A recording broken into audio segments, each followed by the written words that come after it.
روزہ نہیں چھوڑنا، یہ بھی دین کا مزاج نہیں ہے۔ نبی کریم صلی اللہ علیہ وسلم نے فرمایا خیر الامور اوسطها کہ سب سے بہتر کام وہ ہوتے ہیں جو میانہ روی سے کیے جائیں۔ اور قرآن کریم میں اللہ نے فرمایا وَكَذَلِكَ جَعَلْنَاكُمْ أُمَّةً وَسَطًا، ہم نے تمہیں معتدل امت بنایا ہے اور معتدل متوازن احکام دیے ہیں۔ نبی کریم صلی اللہ علیہ وسلم بھی دین پر توازن اور اعتدال کے ساتھ عمل فرمایا کرتے تھے، شدت پسندی میں مبتلا نہیں ہوتے تھے۔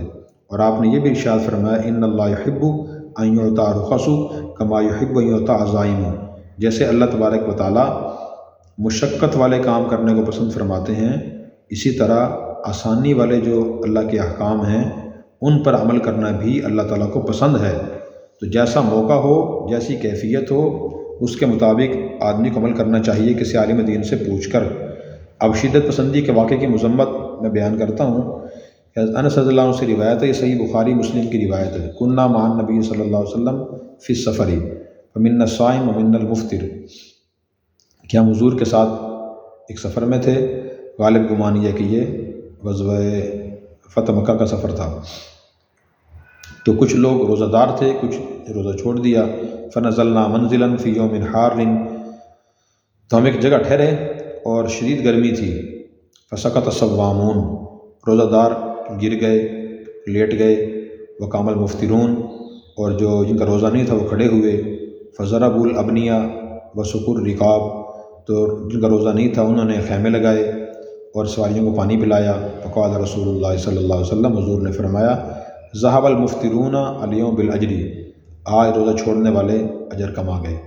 تو آپ نے ان کی حوصلہ افزائی فرمائی کہ ذرا صاحب انہوں نے ملا ہے، انہوں نے حاصل کیا ہے جنہوں نے روزہ چھوڑ کر روزہ داروں کی خدمت کی ہے۔ اسی طرح حضرت جابر سے روایت ہے کہ کان رسول اللہ صلی اللہ علیہ وسلم فی سفر فرعا زحاما، حضور صلی اللہ علیہ وسلم نے سفر کے دوران ایک ہجوم دیکھا، ورجلا کالظلل علیہ، اور ایک آدمی کو دیکھا اس پر سایہ کیے ہوئے تھے لوگوں نے۔ فقال ما ھذا، آپ نے پوچھا کہ یہ کیا ہے؟ قالوا صائم، لوگوں نے کہا یا رسول اللہ روزہ دار ہے اور گرمی کی شدت سے یہ بھوک پیاس شدت سے گر گیا ہے، اس پر سایہ کیا جا رہا ہے۔ فرمایا کہ لیس من البر الصوم فی السفر، کہ سفر میں اور ایسی حالت میں روزہ رکھنا کوئی نیکی نہیں ہے۔